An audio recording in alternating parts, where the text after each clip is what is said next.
And I think the important point is that you have to meet people where they are, and you have to understand where they are. And sometimes that takes the entire encounter to figure out where they are so that you know where to begin. If you begin at a place that is far from where they are, then your chances of making headway is much decreased. But if you understand, okay, this person is angry, and I'm going to have to acknowledge that anger, try to understand it, and then move to the next step to really get to what we need to get to. It's much more efficient. It's a better use of time, and again, you have a better outcome. If you have had difficulty with something, don't be afraid to say to the physician, I really couldn't do that. Or, I have trouble taking this medication. Or, I really am worried about taking this medication. Or, I think it's going to do something harmful to me. I don't think it's worth taking this medication. So often, patients want to please us also and don't share with us truly what they are doing or what their real concerns are, either because they're embarrassed or they don't want us to think ill of them, or they want us to think that they're just, understanding everything and doing everything. And that there could be nothing further from the truth. We need to know what's really going on, because without that, it may take us longer to get where we want to get to.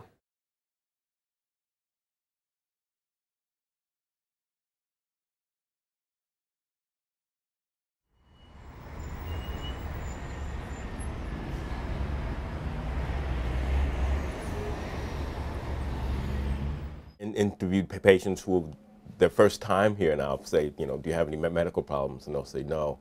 And when I get down to what medications you're on, they'll give me a long list of medications, and they feel that if they take the blood pressure pills, they don't have hypertension because their blood pressure is not high. My role first is to educate the patient so then they can become more active.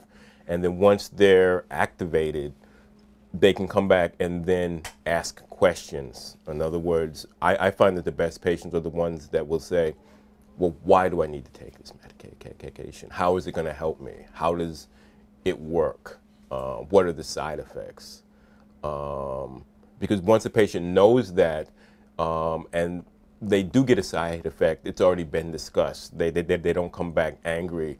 Oh, that pill you gave me gave me diarrhea, Well, if I hadn't discussed that first, then they think that I'm trying to cover up some mistake that I made. But if I tell them, you're going to have to take this antibiotic for 2 weeks, more than likely you're going to get a little diarrhea. It's just a side effect. When that happens, they don't think that a mistake was made. They understand that that was explained to them.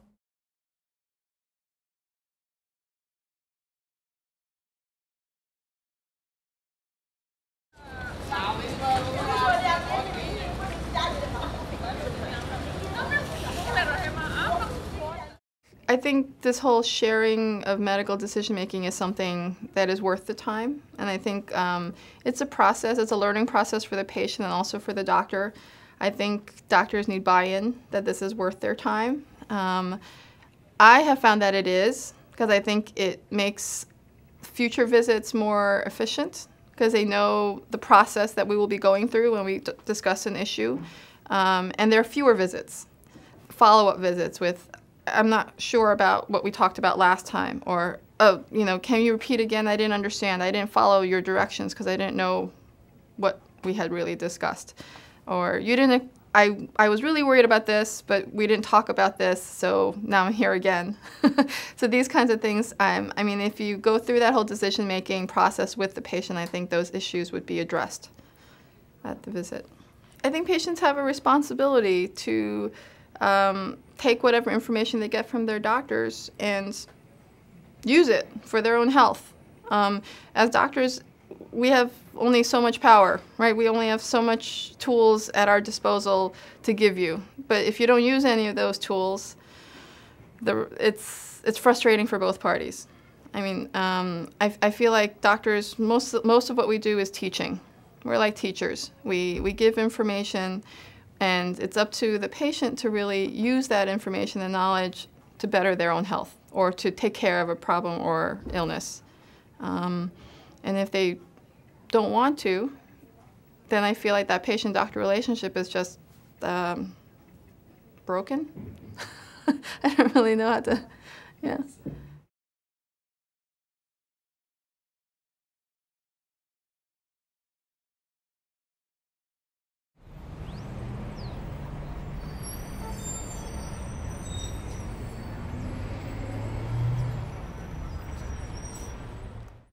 In our community, it's a little different than other communities because it really depends on the literacy level of people. The majority of people that come to Urban Health Plan, and I think we've done surveys, have a 4th to 5th grade literacy level. So for them to make a shared decision is a little bit more difficult than, say, for me, when I visit a healthcare provider. So these things have to be put into the proper context. So patients at Urban Health Plan, a large majority, seek the advice of the physician, not in the sense of they're making a decision, but in the sense of, doctor, tell me what I have to do. Because they're really lost. Because the healthcare process is so complex. It's just not about the disease. It's about all the other things involved. The insurance issues, the referral issues, obtaining medication. It's so complex. And if your literacy level is low in general, you have that much more difficulty navigating the system. So it's that much more difficult for you to make a decision without the help of a provider or a provider team. So that has to be taken into account. I've been at Urban Health Plan for 15 years, and I've seen many patients, and patients have had children, and their children have grown, and they've become educated. So those are more health literate. So they seek the advice of physicians much more differently than 15, 20 years ago. A lot of times what happens is that patients use their children as part of the shared decision-making process because the children now are educated and a little bit more health literate and ask the proper questions and understand the answers to the questions. And so those are the challenges that we face when we deal with patients. I've been at this organization for 15 years, and I've seen a lot of providers. And it really doesn't matter that you're Hispanic, you're black, you're white, you're whatever. At the end, what matters is how a patient perceives whether you care for them. They assume you know medicine. I mean, the New York State gave you a license, so they assume you know medicine. So when they come to you, they have to perceive not sympathy, they have to perceive empathy. They have to perceive these intangibles. Writing a prescription for any medication is very easy. But if the patient doesn't trust what you're doing, and they can only do that if you've empathized with them, and believe me, they can pick it out. They can pick out whether you're it's just a show or whether it's the real McCoy, that's the only way you're going to get them to trust you. If you don't come down to their level, where you're almost treating them like a family member, notwithstanding the fact that you have to maintain a professional demeanor, you will not get good compliance. They will change. Or they will stay with you, but they will just stay with you. You'll create a compliant patient, but you will never create a loyal patient.